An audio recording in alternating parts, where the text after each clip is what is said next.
You're listening to the Longer Haul Youth Ministry Podcast with Jody Livingston and Chris Trent, episode number 89.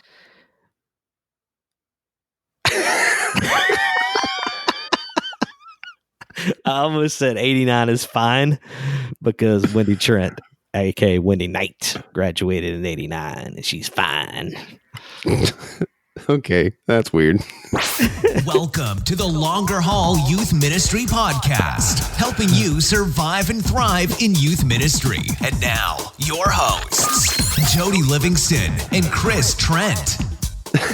You can just keep it? Let's just go. Yeah, I'm just going to keep it. Keep it. Well, hey, everybody. Welcome to the show today. Thanks for tuning in and listening wherever you are and wherever this finds you. Thanks for making this podcast today a part of your day. We especially want to welcome you if you are new and first-time listener. Welcome. We're glad to have you. And if you're a faithful listener, glutton for punishment, and you keep coming on back and putting up with Chris, well, thanks for doing that as well. Show notes page today will be on thelongerhaul.com/episode 089. thelongerhaul.com/episode 089. Be sure to subscribe to the show if you're enjoying it and finding it helpful. We would love for you to leave a review if you want. And join the super secret podcast group. You have to listen to 88 in order to understand why that intro was funny, just for what it's worth. But so good times. Yeah. How you doing, man? You good? I'm good. How about you? I'm good. Technically, I am just getting back from Peru, although we're recording this. We're recording this before Peru. So if anything happened while I'm there, this may be my farewell podcast. So this is your legacy. This better be a good one. It better be a good one. But no, things are good, man. Things are good. So you're probably in the future, even though we're in the past, you're probably eating at Chewy's right now. I'm definitely jumping back into Chewy's when I get back. That's for sure. Just making sure. Now, what I do know is I've got to get ready for summer now. That's what I know. Spring break is over and summer is coming. So yeah, man, we're got a lot going. So, but different for you this summer. Different for you this summer. Yeah. Just with new people and new things, and I'm excited though, man. Good times. That's cool. So that's cool. Hey, don't forget our sponsor, YM360. Love those folks. You do like them? Gosh, man. So good. All the stuff they do. Be sure to go on and check out YM360. Tons of great resources. I think now is, if you're thinking about changing in the fall when it comes to curriculum, as far as what you like use on, say, a Sunday morning, they've got some great curriculum. And that might be something you might take a look at. If you're in the process, believe me, if you're thinking about changing in the fall, now is the time. Now is the time to be to be thinking about that. Don't wait till the summer. But take a look. Some great resources there. Good online content, great training videos related to that your youth workers can use to help them get ready for the lessons each time. It is fabulous stuff. So Youth Ministry 360, good folks. Be sure to check those guys out. Don't forget to use the promo code Longer Haul, and it will save you a little money. So that's good. Yep. On everything. Not everything. On most things. Almost most things. The other folks we want to thank, the Georgia Baptist Mission Board folks, Student Ministry Network. They just love youth pastors, and they're helping make this happen as well. So thank you, Ricky, Mike, all you guys. Good times. So not forgetting anybody. It's good. Ricky's out here right now. What's he? He is. He's in California. Like, he sent me a picture from Disneyland. I know. Which is awesome, by the way. So yeah, that's really cool. I know. He was posting pictures and like, hey, you're like right here by me. Is he going to be at the thing you're going to? I don't know if that's why. I don't know if that's why he's here or not. I didn't ask him because I thought, well, if this is a vacation, I don't want to be like, yo, come see me, because that's not very exciting. Yeah. We don't even have a Chewy's to meet at, so I don't even know where we'd go eat. No Chewy's, no Chick-fil-A. Did you say, you cut out for a second, I'll be honest with you. I know this is not a very good podcast, but did you say that he is going to the conference, or do you know? I don't know.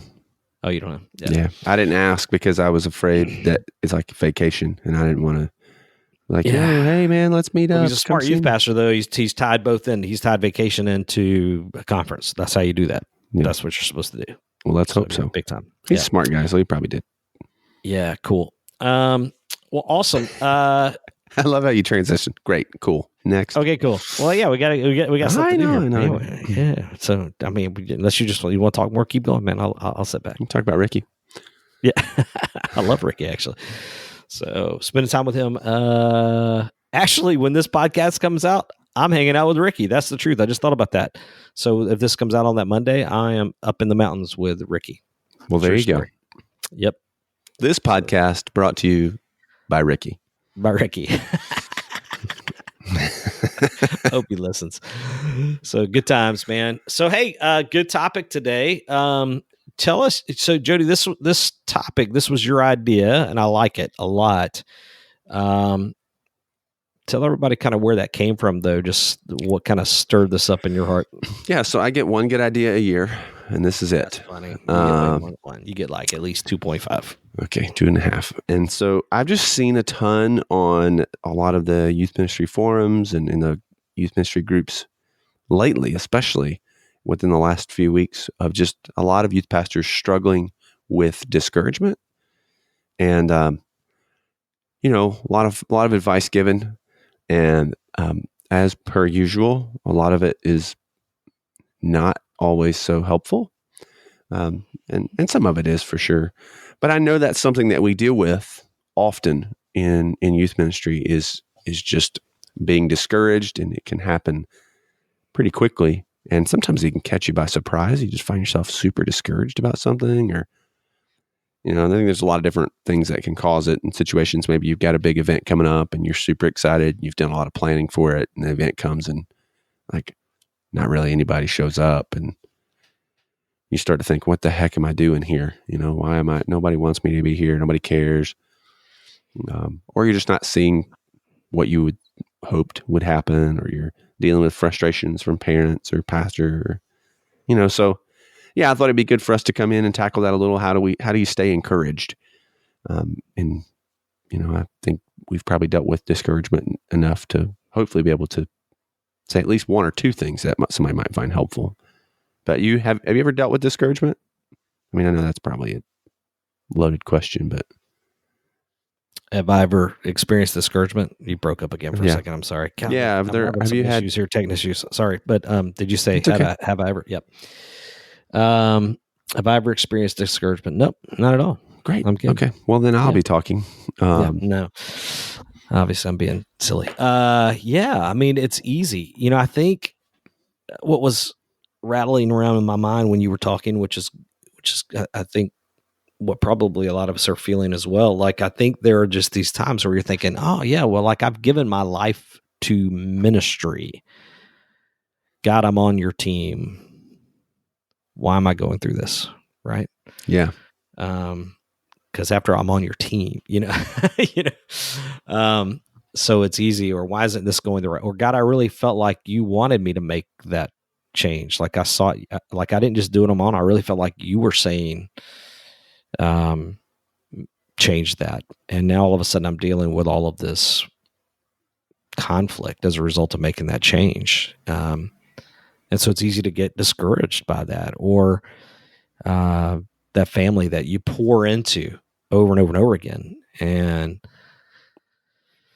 all of a sudden they just cut your legs out from under you for whatever reason. And you're like, man, this is not fair. Like I've been giving you so much, I've tried to minister to you so much, and it's easy to get discouraged. Or that youth worker that just doesn't show up, or doesn't seem to care, Yeah. And the list goes on and on and on, right? Of examples that we could all give that would lead to discouragement. And so, yeah, I mean, big time. And I think it's easy, especially in those formative years of youth ministry, let's call them, those early years, whenever you're just starting out, to kind of go, yeah, man, it's going to be just so amazing. And whenever all of a sudden, that those new days kind of wear off, it's when it can get really hard. So I think this will be a good topic, and I've written down some things. I know you've written down some things, and hopefully they'll be an encouragement to y'all that are listening. We don't have our acts together all the time, and we both face discouragement. Jody, I think, I don't think I'm ratting you out when I say this. You and I have really been spending a ton of time in the last year or so together. Yeah. And I think it's fair to say that I probably saw and helped, or not helped, but lived through with you in a way one of your most discouraging times. For sure. There's no question about that. When you went through job transition, leaving your church, and now living out in California, and just so we both have lived that, and we're both in good places now. But I just know that things can change any day. You just never know. Yeah. So for sure. So yeah. For sure. Cool. What do you say we jump into it, man? Yep. Let's jump in. Here we go.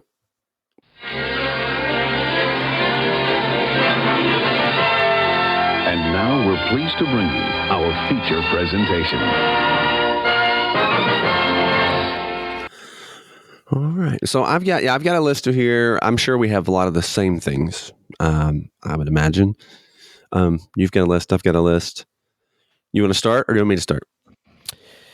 I can start. I don't mind doing the first one. I wrote down, and we'll just have to kind of compare notes here. I've got yours, and I'll check mine off and jump in and as we go. But I put, and these are not in any particular order. Are yours in a particular order? No. Kind of, a little bit, maybe. Mine's in a little bit, kinda, maybe. Yeah, but not like a top. It's like the first most important thing. I don't have that. Yeah, I don't have that either. Okay, so that's what I was really trying to say. This is really not necessarily the first most important thing. Okay, this is just a thing. All right. I put build up relationships with the encouragers. So the thought came to my mind when I'm thinking about how to pull this off. Excuse me. How to deal with this as far as when you're really struggling or you're going through a hard time. I think it's important that you've taken the time to identify the youth workers, the parents, the people. And to be clear, I'm not really saying teenagers so much on this. Yeah, for sure. I'm not on this one. Okay. I'm talking about adults that are encouragers, and build up those relationships. I don't think it's terrible for you to maybe, if you're going through a difficult time, to acknowledge that in your heart and your mind and say, you know what, I'm going to try to go to lunch with my buddy there. And just spend a little time around there, because when I'm with them, I'm encouraged, So I think that can help big time. So do you have those people in your life? Sure. Well, you're kind of having to identify, you're in a new situation, so you're having to learn who those people are. I mean, you've got people probably that are holdouts, I guess, from, all these years. But yeah, I think over time that gets a little easier, because you kind of have those folks that remain. That I had similar on my list. I just had find your Barnabas, so somebody who's going to kind of champion you and be an encouragement to you, and somebody who's going to be the cup half full, but not naively so. I think that's super important. And there are those people in your church. You just have to find them, and sometimes that takes a while. Sometimes that doesn't. That's something certainly I would, if you can't find, haven't found yet, I would be intentional to look for and pray for. But I think over time, it's probably even helpful. It's been helpful for me to even have folks outside of my given ministry context that can be that person as well. Yeah, it's huge. Seeking those people, praying for those, pray, and even asking God to send that person to you. Yeah. Yeah.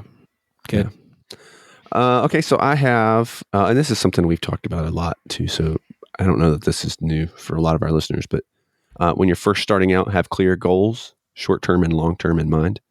I think oftentimes, especially, I see a lot of student pastors and youth ministers get really discouraged within that first year or two, especially like 6 months in, because things aren't quite moving like they thought they would. Or if you're following somebody who maybe didn't leave on great terms, or there wasn't really a youth pastor before you, you're really having to do a lot more building and repairing and healing. And so it can take a lot longer to get where you want. And we always walk into a new situation with tons of hopes and dreams and especially that very first position. And everybody's excited you're there, and that doesn't last forever.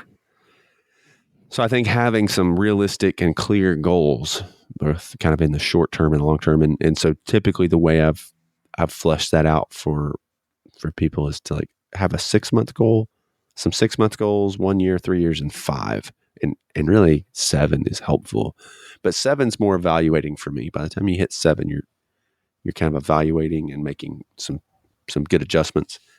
But I think if you don't have those, every time something goes a little wrong according to what you'd hope, you're going to be super discouraged because you're not recognizing that this is a small piece, that's a part of a much bigger picture that you're working toward.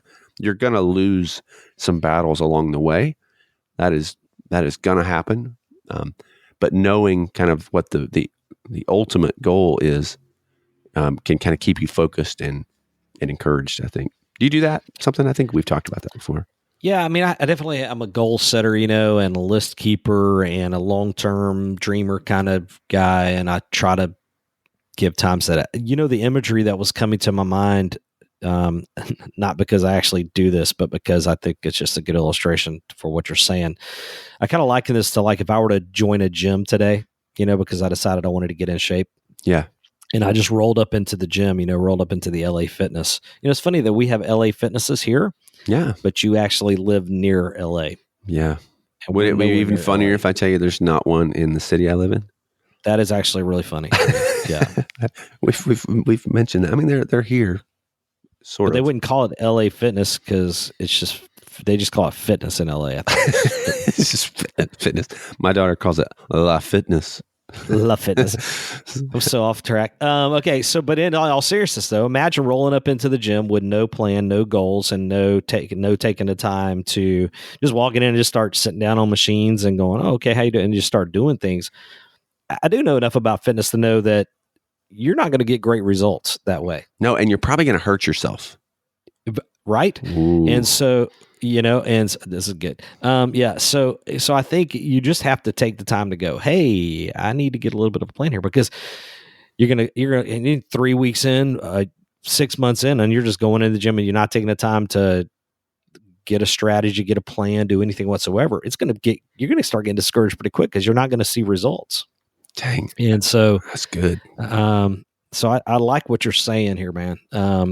Taking the time to take a breath and go, because in the midst of that planning those goals, you should be able to say, yeah, this is where I want to go. This is where I feel like God's taken us. But now that I look at this on paper, I'm realizing that this is not going to happen in 3 months. This is going to take a year and a half to get there.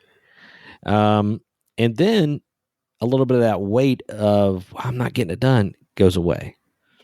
Right. And so that's good, man. So I would say start backwards. And we've talked about that. I'll put a link in the show notes for the episode on setting goals, but start backwards and work your way near. So start at the 5-year mark and figure out, okay, realistically, where do you think you can be in 6 months?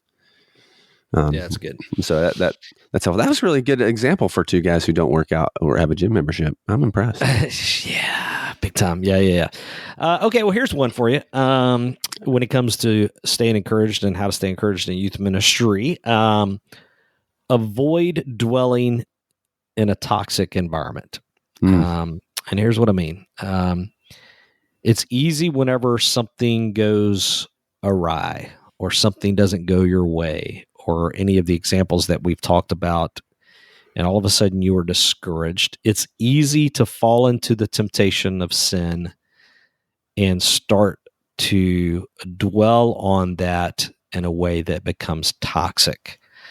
In other words, that youth worker that is giving you so much grief, and maybe they are wrong for doing that. But then when you allow yourself, though, to cross over into dwelling on that, maybe talking about that person behind their back, gossiping about that person,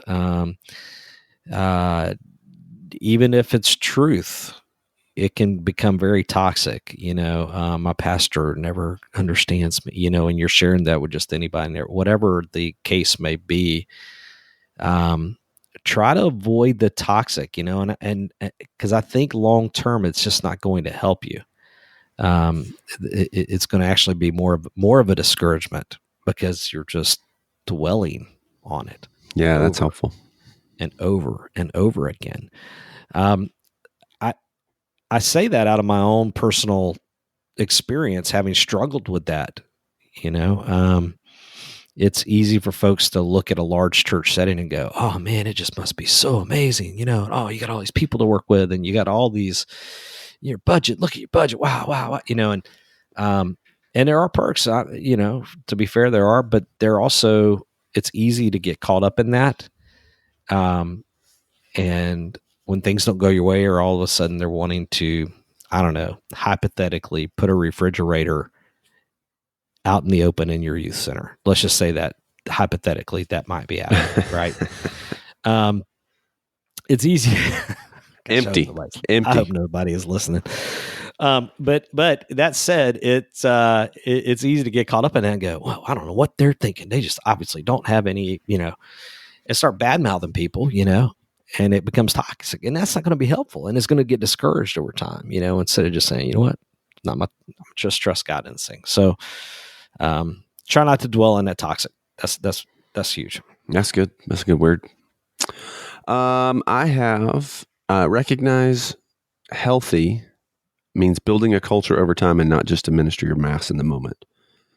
And I think for me, this was something early on that I really struggled with because, you tend to look at what you think successful ministries look like. And you're like, oh man, if I'm going to do this event and all these kids are going to come and it's going to be amazing. And there's that pressure, especially for numbers. And then maybe not as many kids or no kids show up.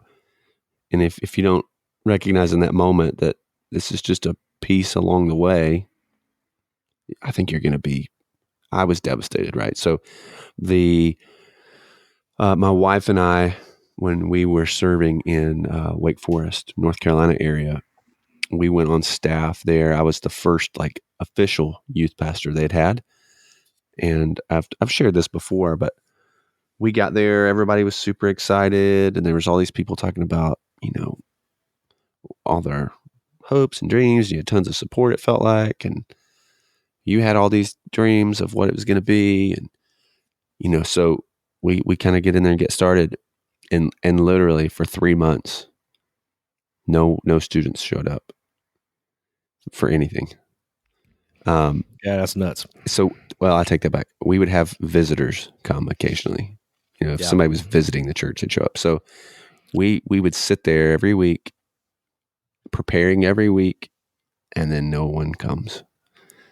And so how do you fight through that? And we just trusted in that moment. I remember us having a lot of really honest conversations there, but just trusting that God's doing something. We just don't know what it is yet. He's teaching us, he's teaching them, and he's gonna honor that. And this is a not a super small church, but not a big church by any stretch.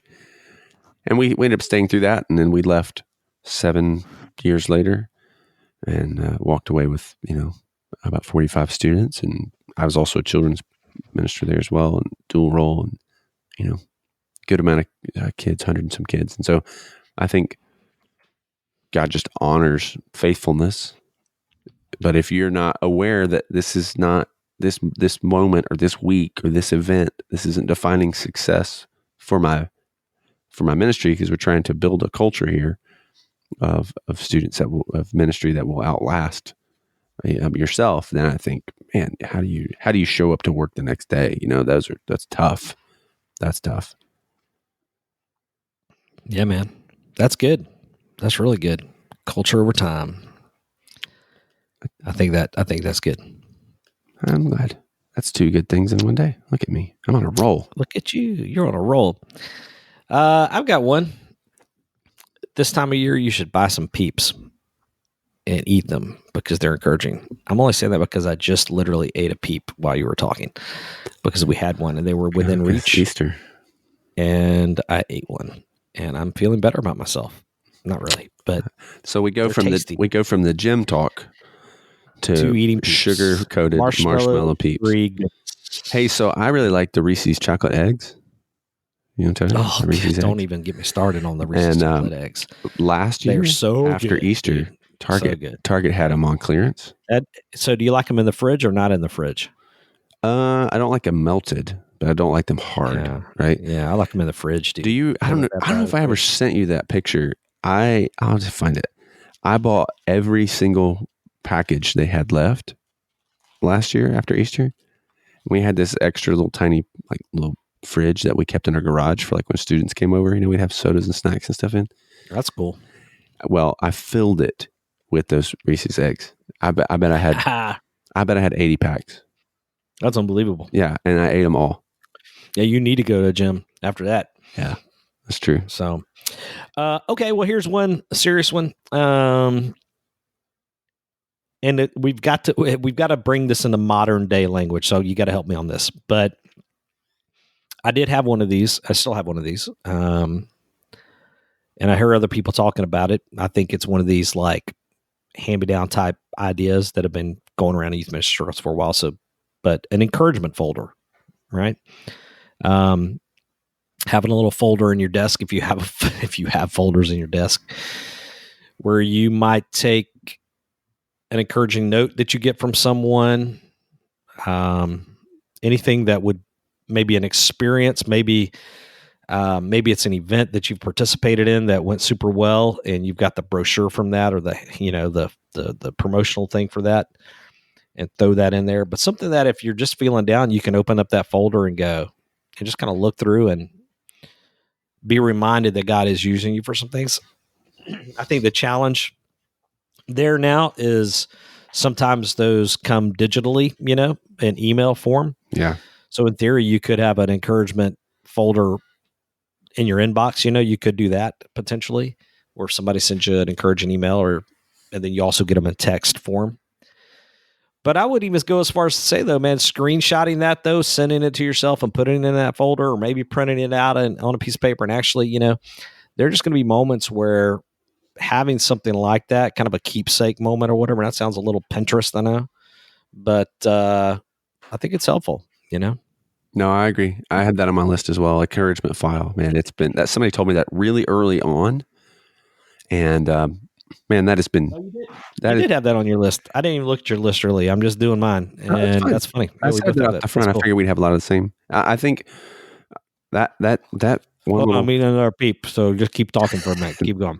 That one little file has probably saved my ministry a ton, because I would say in most contexts those encouragement pieces, they're few and far between. They don't come super often, and you, at least in comparison to the criticism you'll get. So I think you could also keep a criticism file and just burn it every time you put something in there. But I don't know that really is helpful. That's funny. But the encouragement file is great. I for sure have that. I've got an Evernote folder as well, and a physical folder. And so what I found, this may sound really silly, but sometimes when I need encouragement, I'm just not in my office. I can't get to that file or wherever. Yeah. And I just need it right then. In that moment, I need to be reminded that what I'm doing matters. And so having it on Evernote is nice because I can just pull it up. Yep. So it's good. Indeed.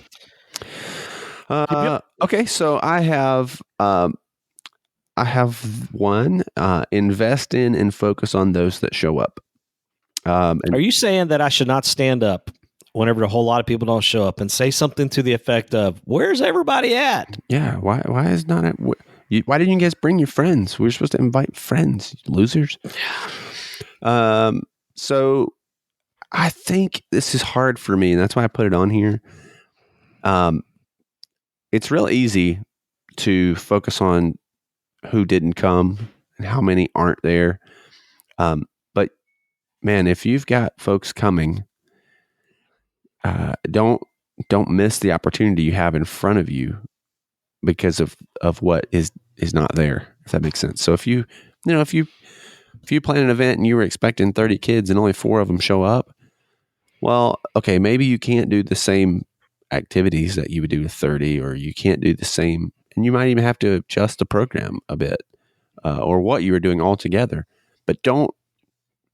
I mean, I don't know. I'd be interested in your thoughts on this. I have made it a point to never cancel an event like that, unless just like if it was a financial thing, we can't afford to do what we were going to do anymore. We might cancel the thing, but we wouldn't cancel the event. We would go grab ice cream or something instead.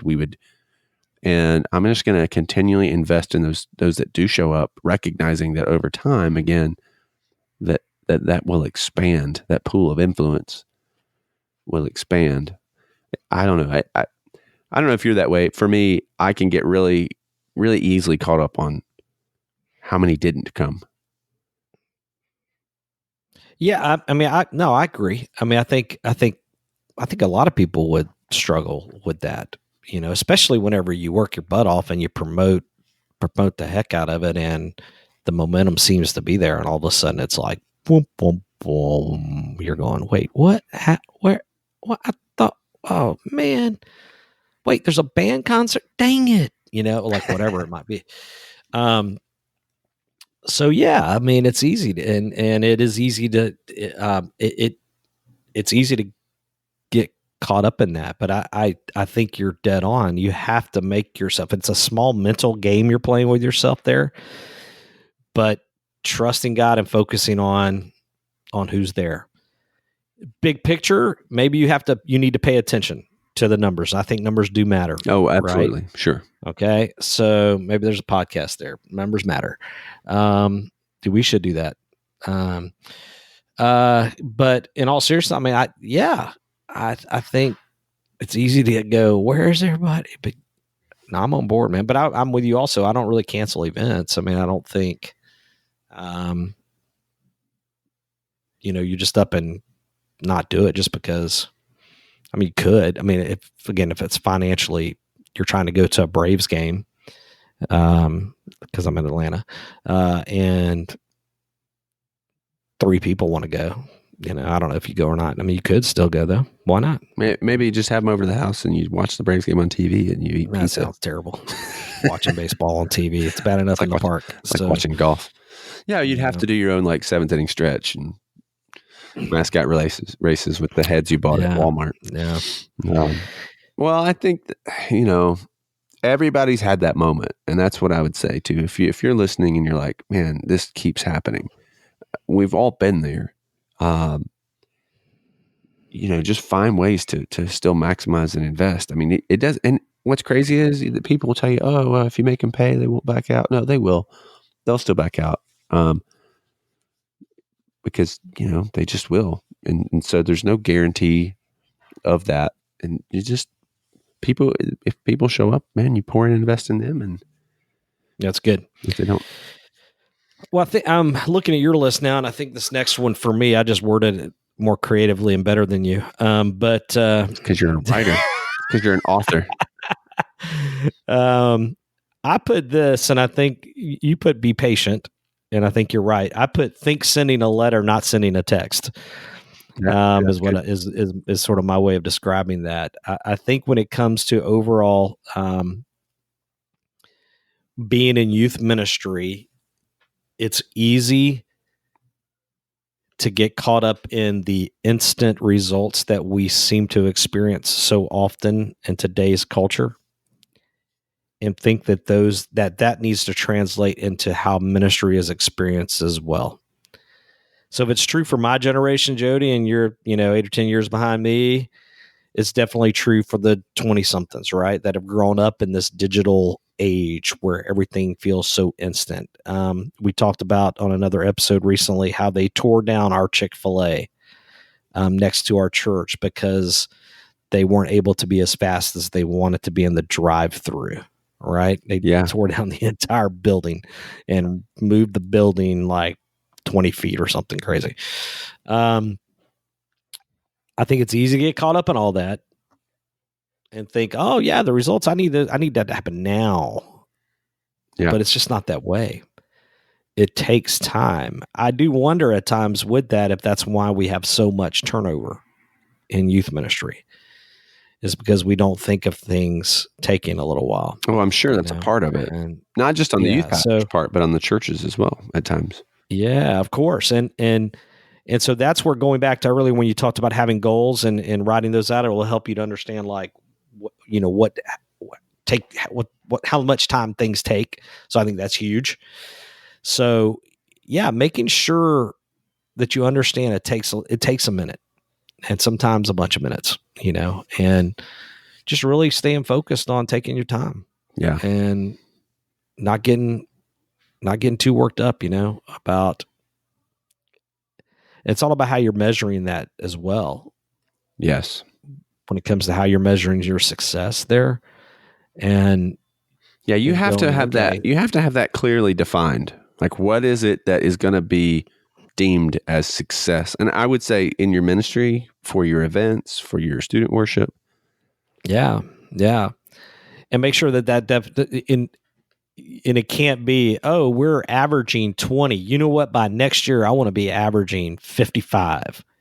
Well, that may be unrealistic. That's like over doubling your group. I mean, maybe God will bless you with that. I'm not saying that that's not possible, because it is. But if by the end of that year, you've gone from 25 to 33, you need to be able to see that as a win. Yeah. And go, hey, it's just taking a minute. It's taking a little time, but we are, and I added a new worker. And, it's all about how you perceive that and understanding that it just won't happen automatic. Did you read Finish by John Acuff? I did. So, listened, actually. He talks about that, like set whatever your goal is, and set it and then cut it in half. Yeah. And he talks about it for that reason, because if, like you're saying, if your goal is 55, and you're at 20 something, and then all of a sudden, a year later, you're not at 55, you're at 50, right? Let's say you even make it to 50. The tendency for us is to still go, well, dang, I missed it. I failed because I thought I wanted 55 and I only hit 50, instead of like, holy crap, we just went from like 20 something to 50. Like, that's amazing. I mean, so if you haven't read that book, I'll put that link in the show notes as well. That is a great, great book. And if you know John Acuff, we would love to have him on the podcast so much. I think we're both just chickens. We're not going to ask, but maybe we should. We've kind of been. We've got a friend who knows of somebody who knows somebody, but we don't. Maybe we should have like a social media blitz one time, where we get all of our Facebook folks to like say, hey, just like tweet, hey, Jimmy Fallon on the pod. Yeah, we should just get nuts. Yeah, Jimmy Fallon. I'm just talking about John, man. John would be amazing. So that'd be really good. Yeah. So check out Finish if you've not read it yet. I think that there were so many things that I took away from that were just really helpful. Even from a student ministry place. Good. But it takes time. Yep. It takes time, and make sure you've got your success defined, and that's all huge stuff. What else you got there, Mr. Jody? This is an obvious one that I probably shouldn't have to list, but I will just for the sake of saying it. But avoid comparison. I think it's easy for us to look at the other church, the other ministry, and compare what we know of ours to theirs, and be like, oh man, we're failing, or we're not. I wish we could be like that, or man, why can't we have that? Or we see their highlight reel because that's what everybody shows. But we don't see all the struggle on the inside, internal struggle. And so I don't know that you ever win when you compare. I think you always lose. And there's nothing that will discourage me more than comparing myself to somebody else. And what I would say too, and believe me or not, but there's always going to be somebody bigger. There's always going to be somebody smaller. There's always going to be, somebody with a bigger budget, bigger staff, better resources.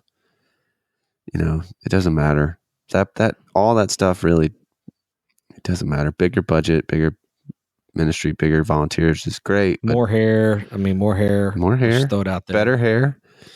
Yeah. I mean, more Chewies. There's always stuff, So yeah, don't compare yourself. That doesn't help you at all. And that just distracts you. All that does is distract you from your goals, from what you're defining success as, from the students that are showing up in your ministry. Like all these things we've talked about, comparison, it kills all of those. You just have to know your heart on this, folks. listen, friends, I'm coming at you like a spider monkey right now. Coming at you like a whirlwind. You have to know your heart on this. And if you are spending time on Facebook or Instagram or whatever your social media platform that you love is, and you are constantly, and you're following a whole bunch of other youth groups, and you find yourself comparing, and you're looking at their pictures and you're like, man, I wish, and and you know what that's feeling like. Maybe you need to stop following all of those, right? Yeah. Now, if you can follow those, listen, I follow some groups, but I can do so. I can tell you with integrity that I'm following not to compare, but to get ideas, aka steal them. Right. Right. And that's one thing, but it's a different thing if you've got to know your heart. And if on Thursday morning currently or Monday mornings you are prone to be pretty discouraged, maybe the best thing for you to do is to stay off of social media. Yeah. And again, avoid the comparison. But again, not everybody struggles with that. But if that is your struggle, you've got to do something about it. Yeah. And that's how you stay encouraged in youth ministry.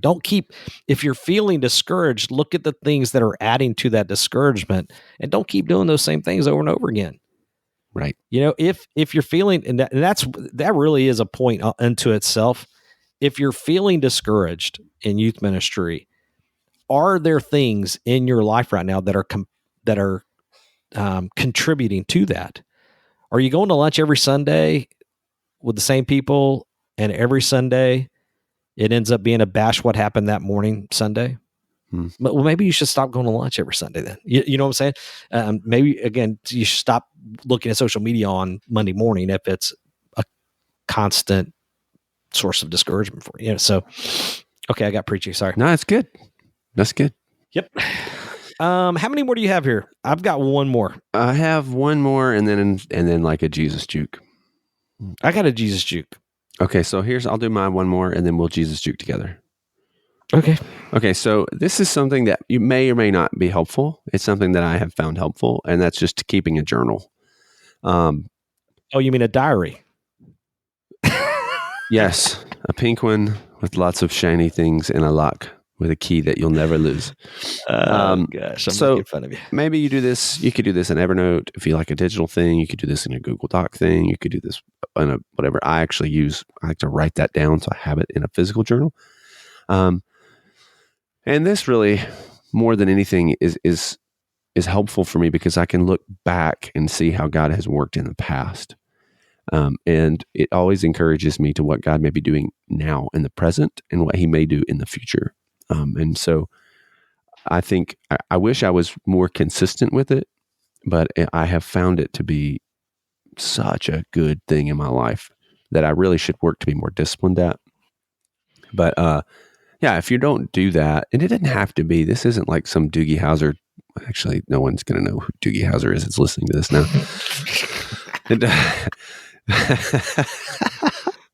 Diary of a Wimpy Kid is what you meant to say. That's what I meant to say.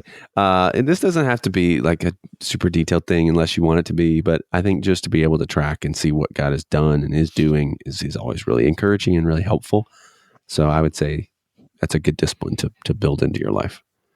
I'm just imagining Jody Livingston out in California, sitting on the beach, loading up in his Volkswagen. Yeah, camper bus, rolling down to the beach to journal. Rolling down to the beach, opening up the side door, popping the top, pulling a little chair out. No, wait, man! I just pulled the table up inside, sitting there and journaling up a storm with music playing. Yeah, man. Walking to my own soundtrack. A lot of people do that here. It's funny on the beach. Yeah, everybody they run around. I've seen so many people walking around or riding on a bike or whatever with a Bluetooth speaker wrapped around them, just working to their jam, man. Just living life to their own soundtrack. Living it. All right. Well, I'm down to my last one. Okay. You want me to do my last one or you want to do yours? Nah, go ahead. I think mine, let me do mine because I think and then it feeds into what yours is because I see yours. Okay. I'm looking at your list. This is the hard one. but it came to my mind, and it's probably because of what I'm reading through right now, as far as like in my quiet time / devotional time. When it comes to being encouraged in youth ministry or staying encouraged in youth ministry, I think one of the things you have to be willing to accept is that as God is actually allowing you to go through a time of trial right now. Yeah. There may be a moment where you just have to say, God's allowing me to go through this, instead of, oh, why, that you just say, hey, this is God's growing me right now. It's a subtle thing, Jody, but I think you getting to the moment where you're willing to say, God is allowing me to go through this, but God is still faithful. Yeah. God is allowing me to go through this, but I still trust him. Right. So I'm reading through Job. I do the He Reads Truth stuff, and I'm in the middle of all of his knucklehead friends, and the comments they make, and just hearing Job over and over and over again come back and refusing, to blame God or turn away from God in the midst of all that. And he's clearly going through a trial, and I think there are just going to be moments where you have to say, God's letting this happen. I don't know why. It's okay to say I don't like it. Yeah. But I do believe that God's allowing this to happen, whether it's that youth worker, that kid that's driving you nuts, or that failure that you had with that event you planned. I think it all contributes. So just be willing to accept that. Yeah. That's But good. I think it leads to what yours is, which is Pray like crazy. Pray like crazy. Yep. Yeah. And I have, so 2 thoughts on this, on the prayer thing is I think part of that means you recognize that any fruit or good that comes from your ministry isn't coming really from you in and of itself, that God's bringing that fruit. So you need to be praying for God to do so. And I think too, just recognizing that, man, you're walking in dependence with the Lord and praying for God to be faithful and to, in your own life, to mold and shape you. And then, just learning to lean and trust on him. You can have the best program, the best event, you could plan it all. But the reality is, if God doesn't show up at that thing, it didn't matter much. And so just being intentional to pray and make sure your walk is right first is super, super helpful. So that's it. Yeah, that's my list. list. Good, man. That's it. Yeah. Listen, I hope that's helpful for you. If you're struggling with discouragement now, or if you know somebody who is, I hope that's helpful. Maybe this is something you could share with them, or, when you do find yourself dealing with some discouragement, you'd be able to kind of look back to that, and because we all deal with that at some point for sure. And there's other things we probably could have added to the list. There's no question, but our heart really is for you to stay in this thing, to thrive in this thing, to enjoy this thing, to experience some longevity. And that's hard to do if you're discouraged. So that was my hope and goal for today, at least. So I think, I would say if you're finding yourself in a season of discouragement, just don't give up, stay at it, keep plugging away and trust that God's at work in it somehow, in you, through you. So fight through that. Yeah. Cool. Stay the course, friends. Stay the course. Be sure to check out YM360 for sure. Make sure you use the promo code LongerHaul. Save yourself some money. And then also head over to the show notes page at thelongerhaul.com/episode 089. Join the Super Secret Podcast group. And subscribe to the show if it's helpful. But other than that, I think it's all I have for today. You? That's it. Yeah, that's it. Thanks for listening, everybody. We appreciate you big time. Yes, sir. See you in the next episode. Thanks for listening to the Longer Haul Youth Ministry Podcast at www.thelongerhaul.com.